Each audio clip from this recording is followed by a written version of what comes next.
Asis-Carilo. Welcome to the show. Thank God it's almost Friday. Let's make today awesome with some information, laughter, inspiration, and the best company. Hello, I'm Robert Tan. So glad to be here, always on top, with the news that you can use right now. And I'm Jess Ordoñez. Join us in the next hour and a half for stories and conversations that matter.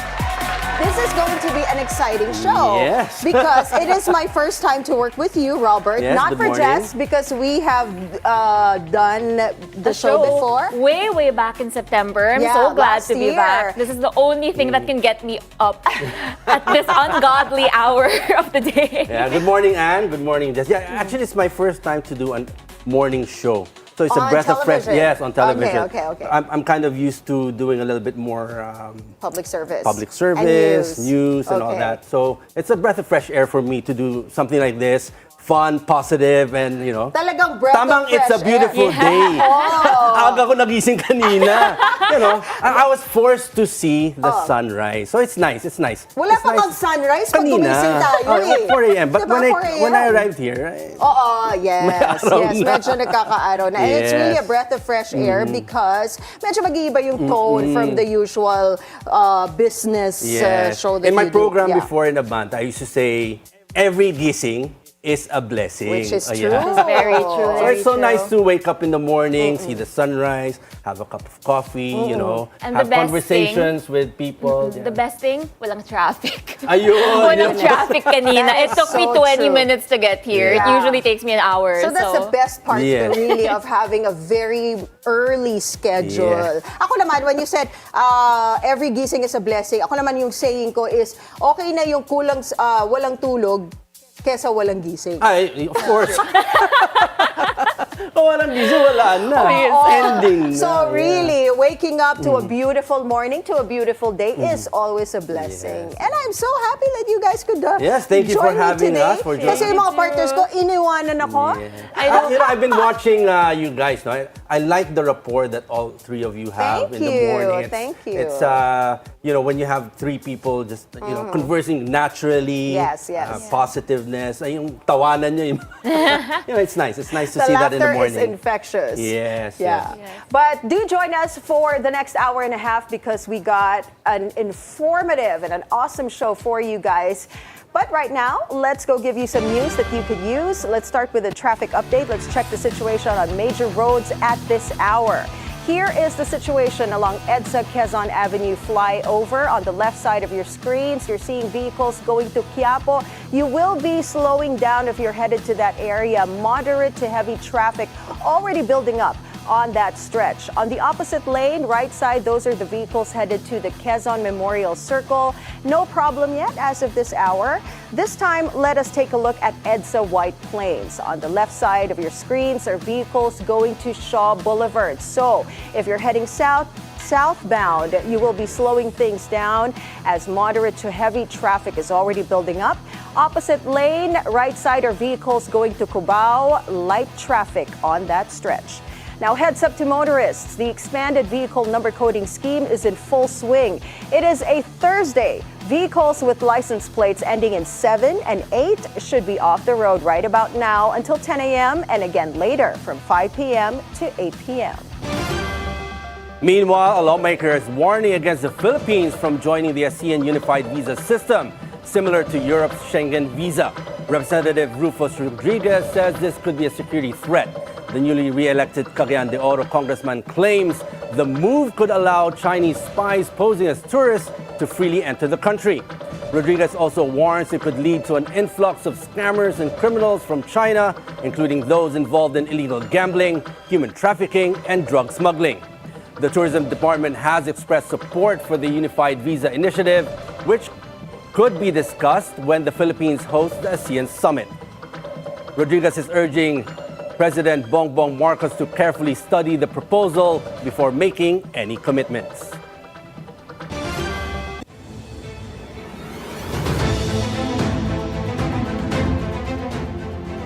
So what is the weather going to be like this lovely Thursday? Anne has today's forecast from Weather HQ. Take it away, Anne. Thank you so much, Jess. Right now, we are monitoring two major weather systems affecting the country. The Intertropical Convergence Zone, or ITCZ, which is influencing weather in Mindanao, and easterlies that are impacting the rest of the Philippines. The ITCZ will continue to bring cloudy skies with scattered rain showers and thunderstorms over Mindanao. Residents are advised to stay alert for possible flash floods or landslides, especially in flood-prone or mountainous areas. Meanwhile, the rest of the country, including Metro Manila, will continue to feel the effects of the easterlies. Expect cloudy, partly cloudy to cloudy skies with isolated rain showers or thunderstorms, mostly in the afternoon or evening. So wherever you're headed today, don't forget to bring an umbrella, and as always, stay safe. Persistent easterly winds are driving heat index levels into extremely dangerous territory, putting many areas at risk for heat-related illnesses. Now let's take a look at Pag-asa's latest heat index outlook. Cities like Dagupan in Pangasinan and Apari in Cagayan will continue to experience an intense heat index of 46 degrees Celsius. Not far behind is Lawag in Ilocos Norte with a projected 45 degrees Celsius, also within a critical zone for potential heat stress. Temperatures are also climbing to 44 degrees Celsius in the following locations: Batac, Ilocos Norte, Bacnotan, La Union, Tuguegarao, Cagayan, San Ildefonso, Bulacan, and Camiling, Tarlac. Areas forecasted to reach 43 degrees Celsius, which remains dangerously high, are these areas: Bayombong, Nueva Vizcaya, Etchague, Isabela, Baler, Aurora, Iba, Zambales, Daet, Camarines Norte, Pili, Camarines Sur, Masbate City, and Dumangas, Iloilo. A heat index of 42 degrees Celsius will also impact several areas such as Sinait, Ilocos Sur, Casiguran, Aurora, Muñoz, Nueva Ecija, Subic, Olongapo, Subic Bay, Olongapo, Sangli Point, Cavite, and Infanta, Quezon. Additional locations are also expected to hit 42 degrees Celsius. These are Legazpi, Albay, Rojas City, Capiz, Iloilo City, Catarman, Northern Samar, Borongan, Eastern Samar, and Zamboanga City. To stay safe in this heat, limit outdoor time from 11 a.m. to 3 p.m. Stay hydrated, wear cool clothes, and use sun protection. Now let's see how things are looking out at sea. According to Pag-asa, no gale warnings for now. Waves and winds are pretty chill, but still, fisherfolk and sailors, make sure to check the latest updates before heading out to sea. And that is it for Weather HQ at the moment. Back to you, Robert. And thanks for that, Anne, for that weather update. Meanwhile, a second chance for the unit team goes down the drain. That's after Malacanang turns down Duterte camp's demand to send former President Rodrigo Duterte back home. PBBM had earlier confessed that he is open to reconcile with the Duterte family, but not in the condition that compromises the law.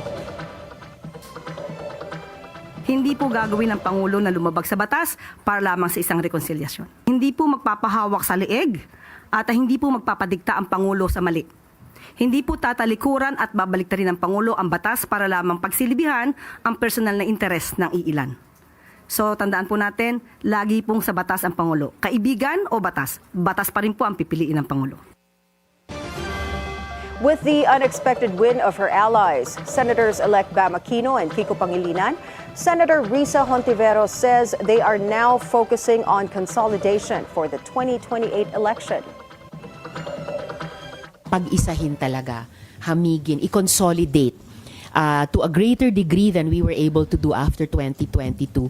Mag-consolidate kami kahit yung process of selection ng strongest possible slate namin sa 2028 na lalaban at mananalo, we can decide that somewhere up the road. Senators Hontiveros, Aquino, and Pangilinan are currently discussing whether to represent the minority or form a new independent bloc with more freedom for the next election. I'm not saying no. I'm open to all possibilities at yun yung hinihingi ko din sa lahat na mga kasama sa opposition or independent bloc na maging bukas kami sa lahat ng possibilities. And on the topic of reconciliation between President Marcos and VP Sara Duterte, Senator Hontiveros only says good luck to them. Former Chief Presidential Legal Counsel Salvador Panelo is calling on former presidential spokesperson Harry Roque to return to the Philippines and face the charges against him. Kung nakademanda ka rito, harapin mo. Kasi rightly or wrongly, tama man o mali, pag hindi ka umuwi at nagtatago ka doon sa ibang bansa, ang perception ng tao, guilty ka. Yun ang magiging problema niya. This statement came after reports that the Department of Justice is already looking into coordinating with the Interpol for the issuance of a red notice to Roque. Last week, the Angeles Pampanga Regional Trial Court ordered the arrest of Roque, Cassandra Ong, and over 40 others who were allegedly involved in qualified human trafficking. Roque has earlier disclosed that he has applied for asylum in the Netherlands due to political persecution. Panelo, however, said Roque is not being persecuted. No rest for the wicked as it's back to the grind for the House prosecution team regarding the impeachment trial of VP Sara. The panel is set to resume today its weekly meetings as part of its preparations for the trial. This comes amid President Marcos's statement that he's willing to reconcile with the Dutertes. But a member of the panel says it's better to be prepared, reconcile or not, as this is a duty mandated by law. As regards the statement that we should fulfill our constitutional mandate, that's correct. It's our duty to push through with the impeachment proceedings. In fact, it's a duty of the Senate to conduct trial. So we have no choice but to proceed with the impeachment and to do our best as prosecutors in presenting the case against the vice president or any impeached official as it may be. Sa totoo lang, tuloy-tuloy lang ang practice namin except for the last few weeks. So, for example, for the articles that I'm handling, we have our judicial affidavits, we have our trial briefs, and we've been reviewing these. We've been interviewing witnesses and lawyers to prepare for trial. Yung ang ginagawa namin. In fact, siguro even we've had bigger preparations for the impeachment. The prosecution team is beefing up its personnel with incoming party list representatives Chel Jokno and Laila De Lima joining the panel. Representative Isabel Zamora says she is ready to lead the panel's newest additions. Yes, they're very well known in the legal sphere. They're very good in their own legal fields and they've had lots of experience. Sabi namin noon na the lead prosecutor must have a lot of experience in legal practice. So someone who is more senior and who can speak on behalf of all of the prosecutor. In world news, a tense meeting in the White House as U.S. President Donald Trump accuses South Sudan President Cyril Ramaphosa of so-called white genocide. Trump alleges South Africa of mass killings and land seizures from white people in a scene reminiscent of his ambush of Ukraine's Volodymyr Zelensky in March. South Africa rejects the allegations. Ramaphosa arrived to discuss trade and critical minerals in a meeting that started off cordial. It surely took a different course after Trump showed a video and articles claiming white South Africans are being persecuted. Ramaphosa mostly sat expressionless while the video played. He said he hasn't seen them before and would like to find out where the location was. In the Vatican, Pope Leo XIV appealed for Israel to allow humanitarian aid to enter the Gaza Strip. The newly installed pontiff called the situation in Palestine, quote, worrying and saddening. The Pope renewed his appeal for aid and peace during his weekly general audience in St. Peter's Square. International organizations warn of an imminent famine, stating that the humanitarian emergency in Gaza is at a breaking point. A cute moment at a German zoo as a mother Barbary monkey gives birth to rare twins. The primates usually only give birth to one infant, which they carry around with them from the moment that they're born. That poses a problem, though, according to a zoologist, as carrying two is quite a lot. But the zoo assures the mother primate will not be alone in raising the two newborns. Besides, the father could, of course, always give an extra helping hand. The zoo is delighted to have welcomed two baby Barbary monkeys into the world. The species is endangered, with only a few colonies left remaining. Now in sports, an early birthday gift for Filipino tennis sensation Alex Ayala. The newly minted Women's World number 69 clinches a spot in the main draw of Wimbledon. Her new ranking secures her automatic entry to the British Grand Slam event, an upgrade from last year's heartbreak in the qualifiers. Alex, who turns 20 on May 23, joins a stacked Wimbledon lineup. Arina Sabalenka and Coco Gauff, Ayala's doubles teammate in the Italian Open, are both chasing their first title at the Grass Court Classic. Now over to Times Square, New York, where the dazzling FIFA Club World Cup and NBA championship trophies are on display. Among those who expressed delight at the scene, FIFA legend and former U.S. men's national soccer team captain Carlos Bocanegra. This year's FIFA Club World Cup kicks off June 15 in New York and New Jersey, with 32 teams competing for the title. The NBA Finals, meantime, will start on June 5. Brings back some nice memories from the playing days. I wish I could still run around out there and not have a day job. That's way more fun. But it's great. And I think one of the cool parts about having the trophy here, or just when these events come in, it brings people together from all around the world, and so it becomes a really cool cultural experience.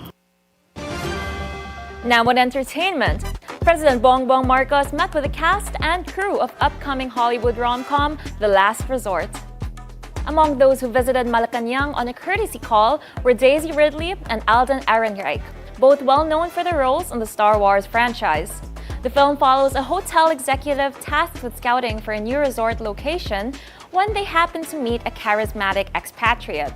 Production is currently ongoing in the Philippines with no release date yet.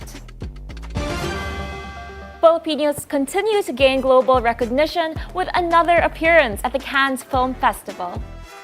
Award-winning actress Sylvia Sanchez represents the Philippines as co-producer of the Japanese film Renoir. Sanchez, together with husband Art Ataide and director Chi Hayakawa, graced the iconic red carpet in France's glamorous French Riviera. Filipinos have been making waves at Cannes since 1978, from Lino Broca's film Insiang to Jacqueline Jose's award-winning performance in Brillante Mendoza's Marosa. The final trailer for the 7th film in the Jurassic Park franchise has arrived. The movie stars Scarlett Johansson, Jonathan Bailey, and Mahershala Ali, and is set 5 years after the events of Jurassic World Dominion. Here's a look at Jurassic World Rebirth.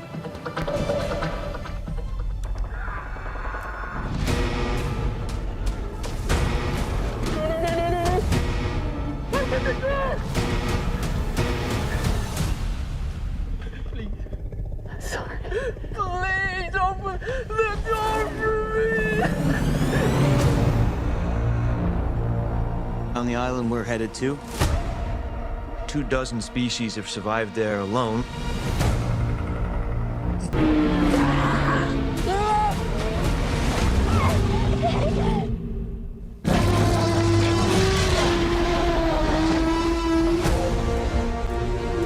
Don't see that every day or ever. Let's go. We put ourselves in a place where we don't belong. Survival is a long shot. That's kind of our specialty. She's scared. What is she scared of? Come on, run!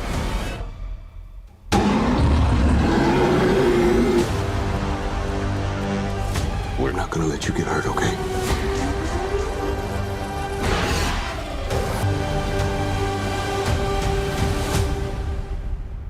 Oh my God, we've got to see this. Yes. That is I am amazing. so excited. I actually grew up with the Jurassic Park the franchise. franchise? Yeah, I think I But was. the first one, like you mentioned Yes. earlier, is the best one. Nothing Still. beats the first Jurassic I Park know. movie, and with Jeff Goldblum here. I didn't see Jeff Goldblum in the trailer, so hindi natin sure kung nandun pa siya, but really the first one. But of course, with new technology coming in, the dinosaurs look real here.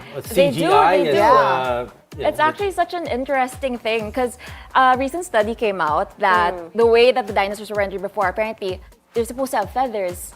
Like, they're most biologically closely related to chickens, which is why they have such short... dinosaurs used to have feathers? I can't think imagine so, a T-Rex apparently. with feathers. It would make it That much would- less scary, I know, honestly. that would make it look like a friendly And the thing T-Rex is, with feathers. they're colorful too. There's a theory that they were colorful. Oh my they're God, like giant that's peacocks, crazy. basically. So But I'm there's a curious to possibility, see. but if you look at the T-Rex, it has very short arms, right? So if you take out the feathers of a chicken, it has short arms. Right? Yeah. Possible. We don't know. We don't know what we don't know, but watch out with the new Jurassic Park. This franchise is really, really.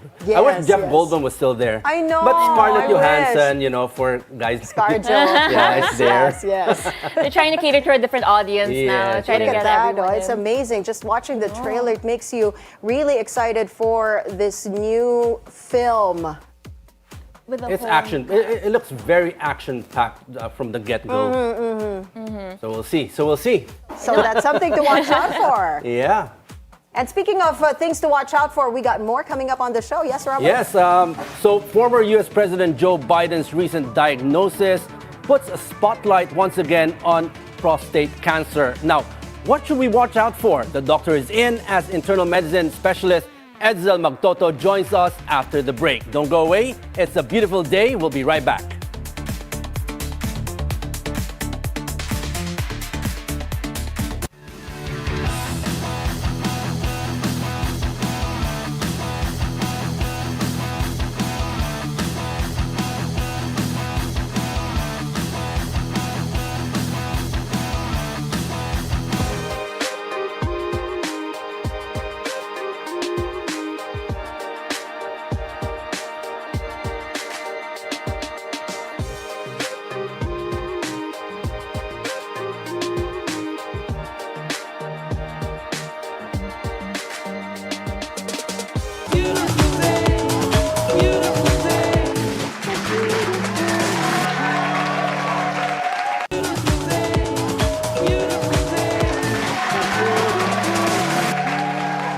Welcome back. You're still watching It's a Beautiful Day.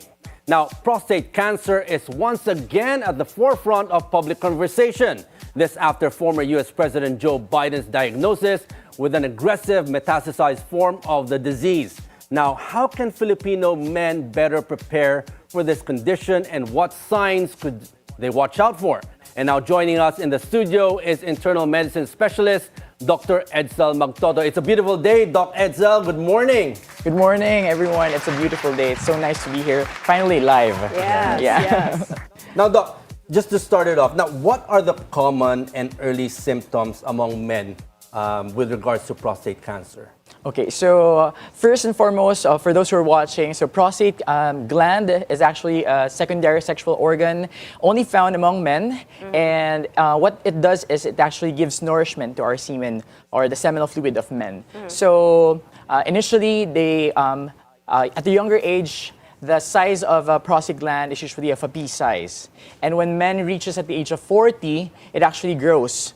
All right, and eventually certain risk factors could happen. So what are the common and early signs and symptoms that we need to watch out for men who are prone or at risk for having prostate cancer? So first, it could actually mask any types of prostate problems. So it could be because of an infection or what we call as prostatic hyperplasia or an enlargement of the size of prostate gland. And the other one is prostate cancer. So it could mask these types of problem. So signs and symptoms could be frequent urination at night. We call it nocturia. So when a patient tells us that they wake up in the at night, usually 3 to 5 times with disturbed sleeping pattern, that's actually something to watch out for. Other symptoms would include pain during urination, which shouldn't be a problem at all, and pain during ejaculation. So patients would tell us that they have painful erection. That's something to look out for and watch out for. And of course, if you have hematuria or gross blood in your urine and even in your semen, is something to be mindful about, which could be a symptom of an aggressive form of prostate cancer. And lastly, could be bone pain. You know, pain, pelvis pain. But all of these signs and symptoms I've mentioned could actually mask either of an infection, of a prostate hyperplasia, and prostate cancer. That is the reason why we really recommend men, especially at an early age of 40, to undergo screening for early detection. Now that you mentioned that, Doc, how important is early detection and what happens in the progression of this cancer if the symptoms are left undiagnosed or untreated? Okay, so prostate cancer is the third leading cause of cancer among men. So based on statistics, 1 out of 9 men could actually be diagnosed with prostate CA. But what's the good thing about prostate cancer is that it's a slow-growing cancer, meaning to say if it's detected at an early stage, there is a high chance or good prognosis for patients. So stage 1 or 2 could have at least 97%, based on books, 97% good prognosis, or you could be treated from prostate cancer. However, if left untreated or undiagnosed, in the next 5-year survival rate, only 30 to 40% would actually eventually survive from it. Okay. Doc, what are the risk factors, for Filipino men developing an aggressive form of prostate cancer? Kasi in the news, we are seeing U.S. President Joe Biden. He was diagnosed with a different form of prostate cancer, an aggressive form of prostate cancer. So what are the risk factors for Filipino men developing this So sickness? Sadly, lalaki, no? That's the first risk factor. So any man could actually suffer from prostate cancer. There's no exemption, especially like Joe Biden himself acquired it. Second of all, could be genetic predisposition. So if you have a family member or relative who suffered or succumbed from prostate cancer, then there's a really high chance of getting prostate C. According to studies, 10% of acquiring, like 10% increase if your dad suffered from prostate cancer, or among your maternal side, there's a 5% increased chance. Aside from family and genetic predisposition, nowadays it's very advanced. You could do gene karyotyping. So if you have BRCA1 and BRCA2 that is present in your body, then you have a greater chance of acquiring such disease. Based on other studies, ethnicity groups, so black men, African American descent, are most likely to acquire or have a significant risk of acquiring prostate CA. But now we have what we call like lifestyle factors. So obesity could be one. So people who are overweight could suffer from prostate CA, or at risk rather, because of high fat intake, hormonal imbalances and metabolic changes. Sedentary lifestyle, alcohol consumption is another factor that we have to consider. There is a close relation, according to the recent studies, smoking as well, and what do you call like the exposure to chemicals as well. Yes. Okay. And we both know, like, going back to Joe Biden, so he's right in his 80s, and given the factors of prostate cancer development, how does age specifically factor in both, not just the diagnosis, but also the prognosis of prostate cancer, especially for men in their 70s and their 80s? Okay, so based on research, men at the age of 60 have 65% risk of acquiring prostate CA. And according to books, at the age of 70 to 80, men have 1% of existing prostate cancer cell in their body. Oh, Yes. wow. So with regards to Joe Biden's case, this is quite very alarming because prostate cancer is actually very detectable and manageable. So we're quite surprised that he got it at a later stage. So based on the news, he's of a Gleason score 9. So it's a histopathologic grading system. So how do they do it? So they do prostate biopsy. So just for the sake of our audience, so score of 9, how do they got it? So 2 tissue samples were taken. So a grade of 1 is well differentiated, meaning it's close to the natural looking prostate tissue, and then they sum it up. So the more morbid looking is 5. So Biden surely had a 4 and a 5. That gave him a 9, which is a high grade kind of prostate cancer. So, and now that it has metastasized to his bones, so there are different treatment options that later on we could discuss for his case. Doc, if you mentioned if there's family history of prostate cancer in the family, how often and at what age do we need to have checkups? Does it have to be every year or every 6 months? So, ngayon talagang iba na yung panahon natin, no? So it's very important that we actually go on for consultations and checkups. But for prostate cancer alone, so we highly recommend people, or especially men at age 50 to 55, to undergo screening. So there are several tests that they could undergo, no? Like DRE, digital rectal examination, that is being done by specialists like myself. So if we palpated prostate, especially the peripheral zone, that's where kasi parang round yun, no? So if we palpated something like glandular and hardened, and it's enlarged, then we could suspect that patient might be suffering from at least prostate C or prostate enlargement. We do PSA, or prostate-specific antigen. It's blood serum taken for the patient. So it is prostate-specific antigen, but not prostate cancer-specific. So there is could be a false positive or a false negative also. No, could be elevated at times, especially if the patient has infection or prostatitis. Other things, we have imaging. You can do ultrasound of transrectal ultrasound for men. It's non-invasive. It's very simple. Patient just lie down on the bed, and then we can see an enlargement. And of course, biopsy, that's the last one warranted for the patient. As I've mentioned, there's a histopathologic grading for that. Out of all those, Doc, which one is the best? I've done the PSA. So you said sometimes you could have a positive, negative, or something like that it can't really be detected 100%. Which is the best kind of checkup we can go to that you say it's not invasive? So ideally, we really rely sometimes on the PSA. No? So there's a value or a cutoff value. So more than 4 is considered abnormal. Especially we consider the age of the patient. Then we do at least an imaging. So biopsy, an ultrasound rather, a CT or an MRI. MRI is the gold standard of imaging that we could do. And then if there's really a need to do so, we proceed with biopsy. It is the one that we can consider most specific in diagnosing prostate cancer. Doc, you've mentioned now different kinds of tests that people can take to see if they do have prostate cancer. Let's talk about treatment and therapy. Are there any new advancements in terms of treating this sickness, this disease? Yes, maswerte kahit papano, no, that there are a lot of treatment options available, readily available, especially now in the Philippines. No, we have advanced medical system and facilities already, as I could say. So we go with surgery at first, no? So actually, una muna active surveillance, no? We call it watchful waiting. So lo and behold, if the patient is diagnosed at the earlier stage 1, 2, we could do active surveillance. So we just ask the patient to go consultation regularly. We monitor the enlargement of the prostate cancer, the symptoms. If there's obstruction or blockage in the urine, then that's the time we commit with surgery.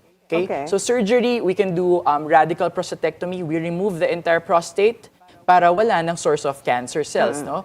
Other thing, aside from radical prostatectomy, we have laparoscopic, minimally invasive surgery nowadays.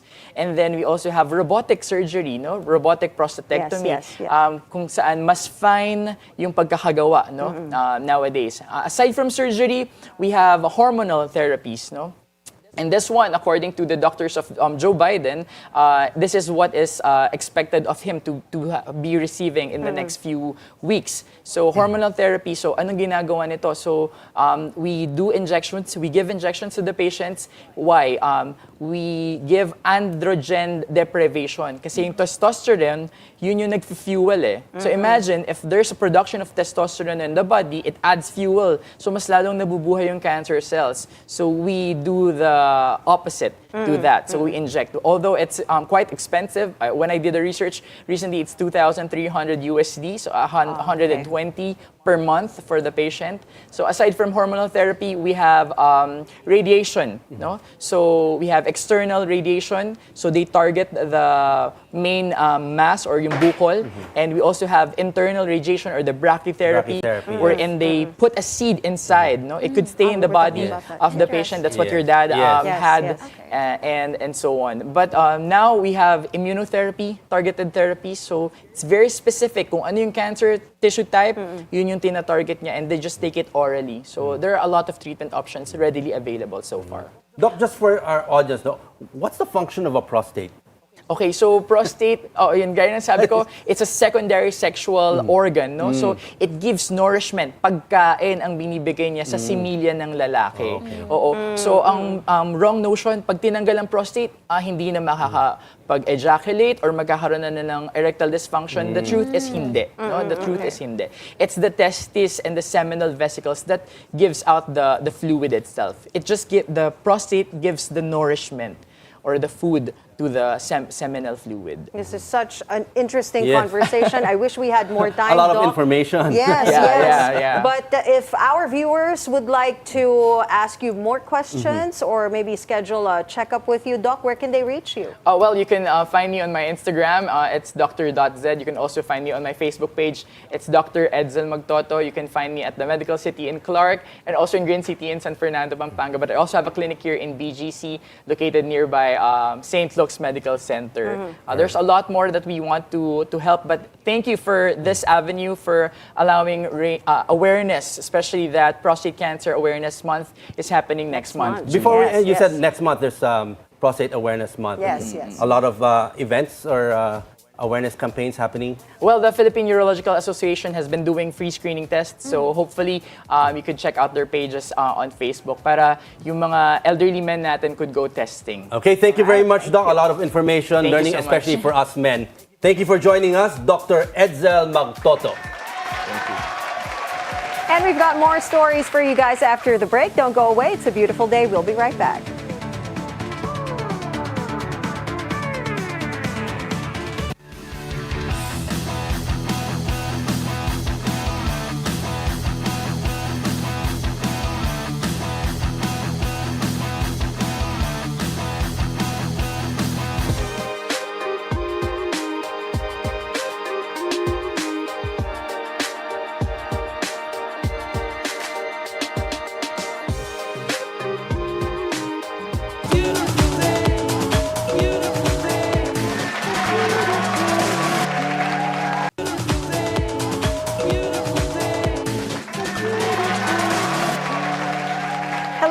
Welcome back. You're still watching It's a Beautiful Day. We got more news for you this morning. Duterte Youth Chairman Ronald Cardema takes to the Supreme Court to question the COMELEC's decision to suspend the party list's proclamation.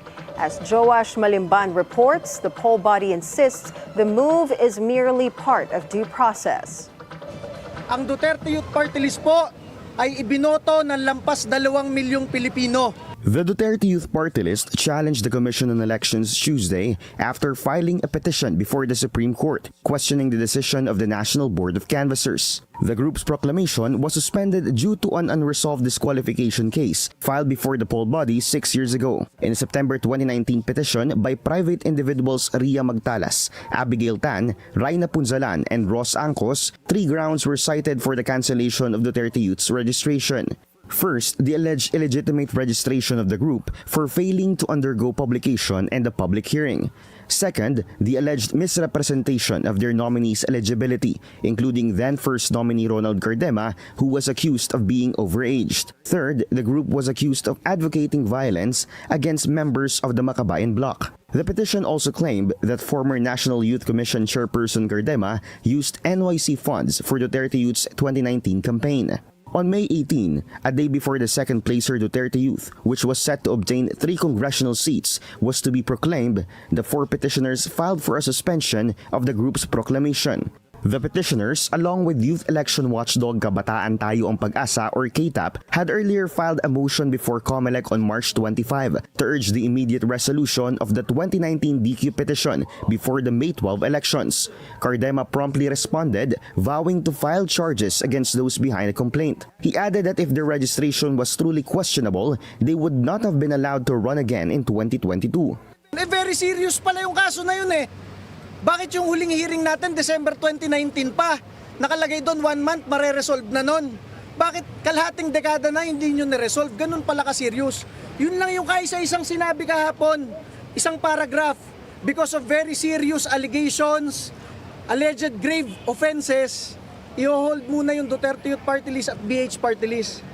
So, ano naman yan? Very grave abuse of discretion nyo. Kailan nyo lang ililitaw yung lumang kaso, discretion nyo kung ihihinto yung proclamation. Although Cardema issued a statement to the media, he did not accept questions, claiming he had an urgent matter to attend to at COMELEC. The media received no response regarding the allegations that the group did not undergo publication and public hearing in 2019. COMELEC Chairman George Garcia clarified that a suspension of proclamation does not mean automatic disqualification. He said it is part of due process to finally resolve the long-pending case. We will always welcome any case that will be filed in the Supreme Court to question the action of the Commission. But take note, a suspension of the proclamation, it doesn't mean you cannot be proclaimed. A suspension of the proclamation doesn't mean your accreditation is cancelled. A suspension of proclamation should just be treated as that, suspended lang, and anytime it can be lifted. Garcia issued a similar statement in response to the Bagong Henerasyon party list, which claimed they were surprised by the suspension of their proclamation after receiving no copy of the complaint against them. Chairman Garcia promised to resolve all pending disqualification cases, including suspended proclamations, especially for national positions, before the assumption of office on June 30. Jowash Malimban, Bilyonaryo News Channel. Power demand is surging globally, and experts warn that the rise of artificial intelligence could push global energy consumption to quadruple by 2028. Here in the Philippines, climate change and energy price volatility are triggering a major rethink on how to power the economy sustainably and securely. Sujin Kim has the story. Global power consumption is projected to more than quadruple in 2028, according to energy management company Schneider Electric. Climate change is also expected to inflict heavy economic costs, with losses equivalent to 3.2% of Philippine GDP by 2030 and as high as 5.7% by 2040. The demand of the power consumption because of AI will have 4.2 times increase. ChatGPT query consumed almost 10 times of the energy than a simple Google search. So without any technology advance, imagine today's, every day we have 9 billion searches would add additional 10 terawatts of electricity consumption per year. This forces us to rethink how and where we build data centers. In the face of rapidly rising demand, energy price volatility has become a major concern, with nearly half of Asian businesses identifying it as their biggest risk. The main challenge is energy security. But given climate change, we're adding another dimension, which is sustainability. We really need to balance all of these three, being mindful, of course, of the costs, being mindful of being able to provide reliable energy to power the Philippine economy. From the data center side, the cost of electricity in this market is still too high because the Philippines has numerous pass-through charges that are getting passed on to customers, and also these other countries are subsidizing their power. The Energy Regulatory Commission is pushing for what it calls energy democracy. Through the retail aggregation program, businesses can now choose their own power providers, leading to savings of $18.57 billion as of last year. On the capital market side, the Securities and Exchange Commission is building a regulatory framework to promote green finance, ensuring that private capital is aligned with the country's sustainability targets. We are aligning the Philippine capital market with this national agenda through policies that integrate sustainability and innovation. Alongside GSS bonds, the SEC is rolling out a green equity guideline designed to boost market transparency and reassure global investors. The green equity label is designed to improve transparency, increase investor confidence, and enhance the global visibility of Philippine economies. Sujin Kim, Bilyonaryo News Channel. A new round of work is about to begin on EDSA next month, one of Metro Manila's busiest and most critical traffic corridors. The Transportation Department and the MMDA are laying the groundwork for a makeover of the EDSA busway system, focused on station accessibility and passenger flow. Our mobility correspondent, G. Baroga, tells us what commuters can expect very soon. Instead of a rehabilitation, EDSA will undergo a full rebuild according to Transport Secretary Vince Dizon, and work is set to kick off around mid-June. Following their latest meeting, transport agencies DOTR, MMDA, and the DPWH say it's time to finally get things rolling. Ito hindi to rehab. Rebuild na talaga to ng EDSA. Total rebuild. Babaguhin na natin ang EDSA. Mahirap siya habang ginagawa, magta-traffic, may perwisyo, pero pag natapos ito, talagang napakalaking ginawa nito para sa mga kababayan natin. To help deal with the inevitable congestion, MMDA will roll out a traffic management plan next week. The agency earlier filed an urgent motion to lift the temporary restraining order on the No Contact Apprehension Policy or NCAP, and the Supreme Court has partially granted it, allowing the policy to be implemented on major roads in Metro Manila, including EDSA. MMDA Chairman Don Ortiz says the policy will help ease traffic flow during the construction period. Kung may NCAP na yung mga violators, hindi na namin kailangan parahin, magtalo, issuehan physically ng ticket, na habang ginagawa yon ay nakakaabala pa sa traffic. So kung may NCAP, tuloy-tuloy na yung takbo at uhulihin na lang namin through CCTV cameras. Updates to the NCAP include higher fines, an easier way to contest violations through MMDA's online system, and review of AI-captured violations. The EDSA rebuild also includes work on the Guadalupe Bridge in Makati. While earlier reports say this will cause major disruptions, MMDA says otherwise.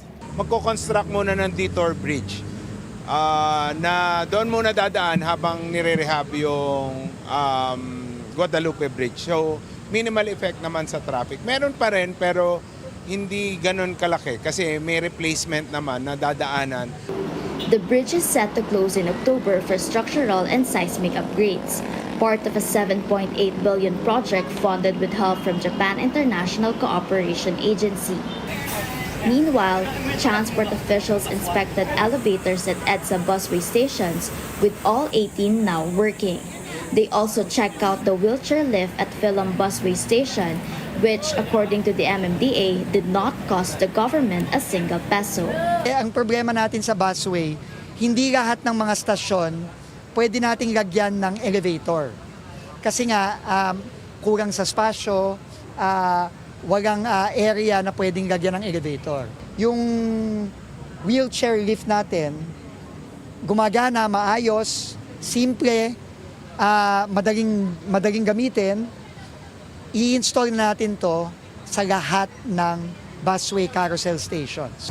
Secretary Dizon also stopped by the Common Station, a project that has seen its fair share of delays. In fact, the DOTR recently terminated its contract with the previous contractor due to what the agency called excessive delays. Talagang ang laking kasayangan sa oras ang nawala dahil dito. Siguro 4 years ang delay nito.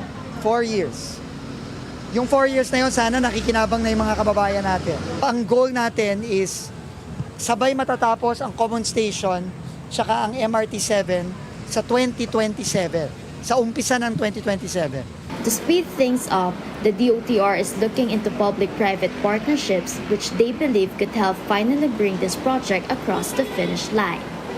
For BNC Mobility, G. Baroga. And we've got more stories for you, plus our horoscope of the day with Master Hans Kua after the break. Don't go away. It's a beautiful day. We'll be right back.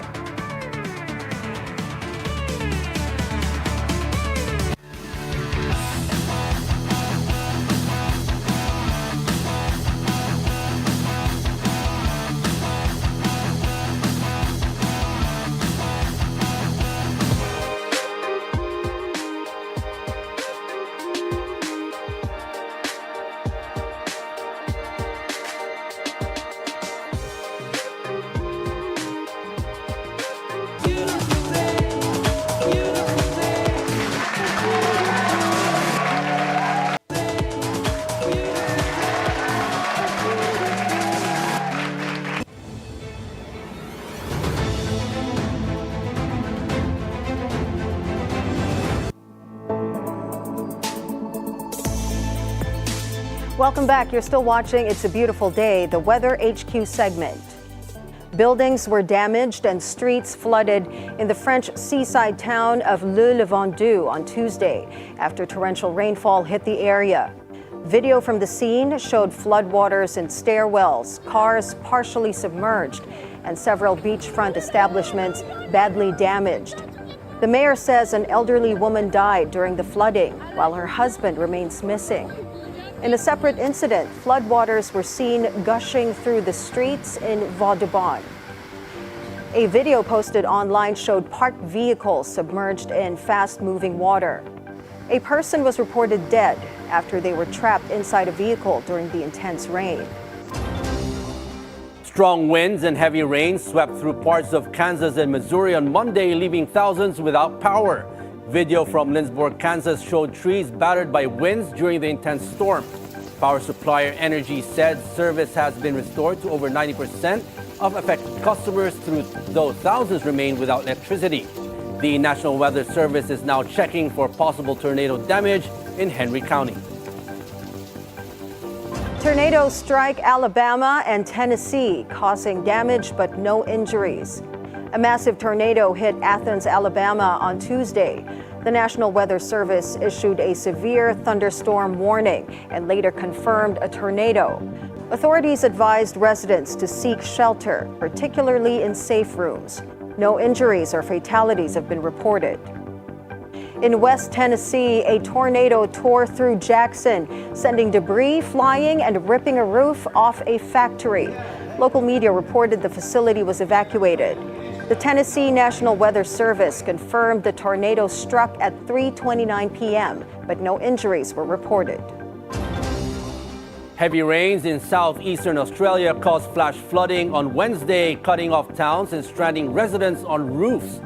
Rural towns in New South Wales, including Taree and Glenthorne, were hit hardest, with some areas receiving 4 months' worth of rain in 24 hours. Emergency crews struggled to reach trapped residents by boat and air, while authorities issued evacuation orders as rivers remained above danger levels. The Bureau of Meteorology predicts an additional 300 millimeters of rain in the next 24 hours. Emergency teams are prioritizing rescues of those trapped on roofs or second floors. Here at home, authorities in Negros Island continue to prepare for the eventuality of a more destructive eruption of Mount Kanlaon. And as Paolo Barcelon reports, millennials and Gen Zs are proving that their youth is not a limitation, but a lifeline. It's morning again in Bago City, one of the hardest hit by ashfall during Kanlaon volcano's May 13 eruption. And among those waking up early are the young but battle-hardened rescuers and support staff of the city's disaster office. Andrea, who's a licensed physical therapist, is the DRRM office's training and admin staff. Like majority of their personnel, she's trained in search and rescue, as well as in public information. Very crucial po in terms of information. No? Hindi ka makakapaglabas ng information without gathering data from other perspective like the barangay, the community, as well as sa city po. So, very crucial siya at the same time. Parang hindi ka agad-agad makapagsalita or send data kasi nga as people parang naman ngayon is nasa social media. So, a little lang mistake can be na po, judge or criticize po. Roldan, Joshua, and Jerlans are all rescuers, all under 30 years old. Despite their youth, they're all well-trained in search and rescue techniques. Nag-start ako na magtrabaho nang nagkaanak ako. Nang 2 years old na ngayon. Roldan and Joshua were once at the receiving end of help, both due to motorcycle accidents, the scars of which Joshua still has on his head, as he survived the collision and underwent a craniotomy to save his life. Now, it's his turn to save others, and months after recovering from the injury, he's back out on the field. Kahit ng ilang months pa lang ako nag-recover, pero gustong-gusto ko na bumalik at makatulong ulit sa kapwa ko, sir. Hindi ka ba natatakot na with the type of work that you're doing, baka maulit yung nangyari sa'yo. Hindi ba kayo natatakot? Hindi, sir. Mas malakas yung prayers. But sometimes, even the toughest of young souls can get emotional, especially in the last few times Kanlaon erupted, where the team was tasked to evacuate others. Maraming mga bata at mga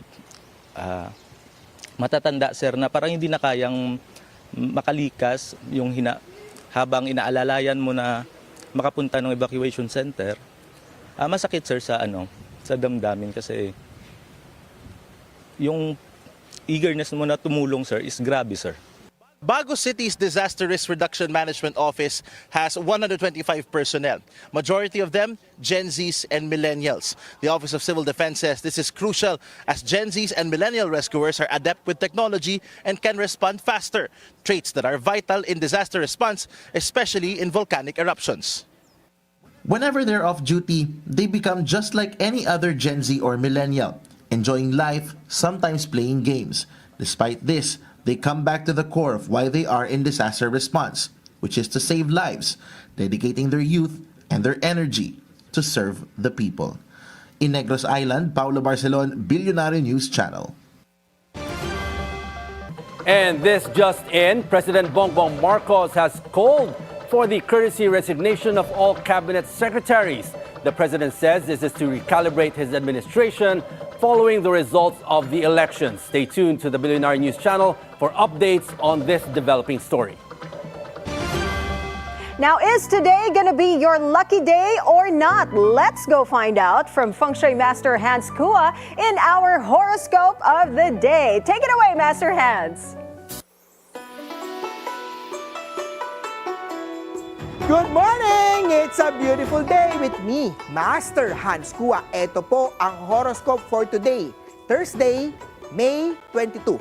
Para sa mga pinanganak ng Year of the Rat, showing up matters, lalo na kay partner. Green at 1. Sa mga Year of the Ox naman tayo, focus ka lang sa ginagawa mo sa trabaho. Ingat lang sa aksidente at mga risky na mga moves. Purple at 8. Kay Year of Tiger naman tayo, maghanap ng sideline para dagdag kita. Orange at 3.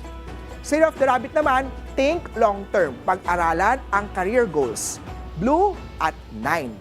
Sa mga Year of the Dragon, spend quality time kasama si partner kaysa bumili ng mga material na gift. Red at 7. Punta naman tayo kay Year of the Snake Huwag padalos-dalos sa gastusin, ipag-isipan maigi. Black at 5. Care of the Horsey. Mag-ipon, iwasan ang impulse buying. Lime at 3. Kay Year of the Ship naman tayo, mag-focus sa teamwork because that makes the dream work. White at 9. Kay Year of the Monkey, planuhin ang summer budget para hindi mag-overspend. Coral at 6. Sa Year of the Rooster, maging organized para efficient ang trabaho. Gray at 8. Kay Dog naman tayo, huwag mangutang kung hindi kinakailangan. Orange at 2.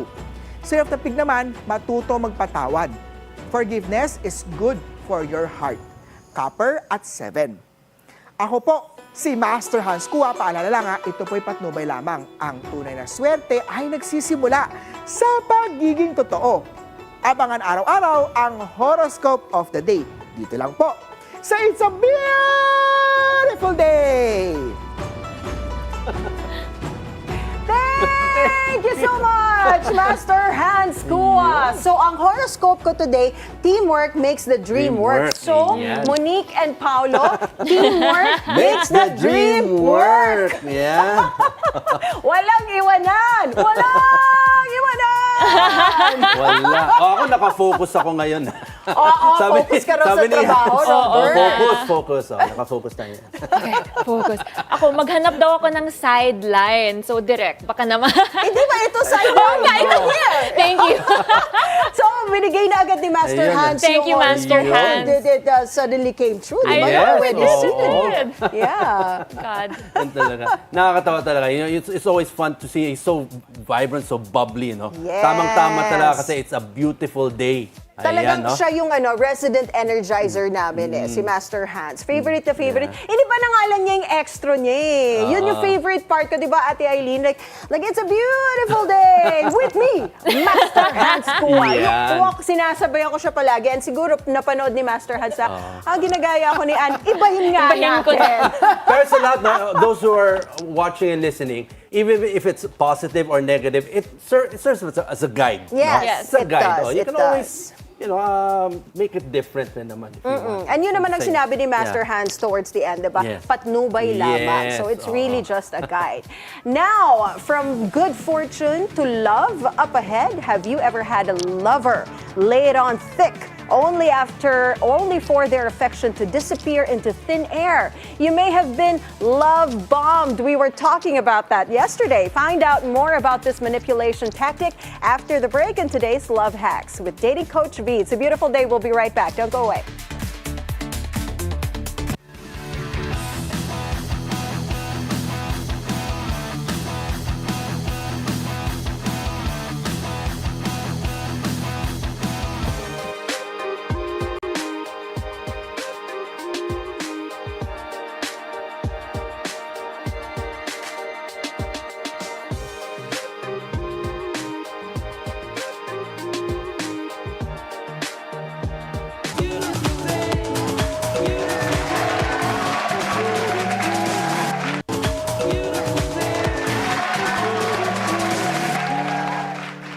Hello there and welcome back. You're still watching It's a Beautiful Day. Intense declarations of love in the early stages of a relationship is a red flag. How do you spot a love bomber and escape it before time runs out? Dating Coach V tells us in today's Love Hacks. Take it away, Coach V. Love hacks, we got you. No need to be sad. Good morning, loves. It's a beautiful day. Coach V here, your go-to love solution provider, bringing you a brand new way to level up your love life. Welcome to Love Hacks. In today's episode is for anyone who's ever thought, is this too good to be true or is it finally my time? We are unpacking a trending love trap that starts like a rom-com but ends up like a documentary on emotional damage. This is love bombing. Let's go, Anne. Currently, I experience, parang love bombing. I'm currently in a relationship with my 8 months partner. We decided to stay in the same roof. Before kasi na-experience ko na very caring siya and mafe-feel mo na mahal ka niya. Pero habang tumatagal, parang nung ako na yung hulog sa kanya, bigla-bigla siyang nagbabago. I don't know why. Medyo worried lang ako kung love bomb ba yun. Ako na kasi yung madalas manuyo and kapag ako yung nagtampo, magtatampo din siya. Mafe-feel mo yung panlalamig niya. Yan tayo magaling lang sa una. Loves, here's how to know if it's love bombing and it's not love. Number 1, super speed. Everything is fast, parang fast food. Feelings, intimacy, promises. Alam nyo ba that healthy love grows gradually? So if this feels like a race, love bombing yan. Number 2, inconsistent match. 1 week, napaka-dream partner. Next week, emotionally distant na siya. You never know what version of them you'll get. Parang M&Ms. Number 3, guilt cycling. You feel bad for asking for clarity. Nasanay ka ng sobrang effort. So nung nawala yung effort, parang you're asking for too much. You apologize more than they do too. And number 4, emotional bait and switch. They gave you heaven, and now you're begging for the bare minimum. My loves, have you ever been love bombed before? O baka, sir, have you love bombed somebody before? No, I thought actually Parang may love... hesitation. Nag-hesitate. No, I always thought love bomb was, giving love. I didn't know it was a form of manipulation pala. Well, that's it Pag ganon. exactly. You give so much love at first, and then when you finally achieved what you wanted to achieve, bigla kang Parang trophy, gone ganon, with the tapos na. wind. Yes, Parang tapos na. infatuation yung dating yun. Oo, kasi Kala mo love mo na, pero hindi pala. Yes, and you overwhelm them so that they could not think and they couldn't see you as who you are. They just accept you. Pero once they accepted you, you're like, on the bag na to.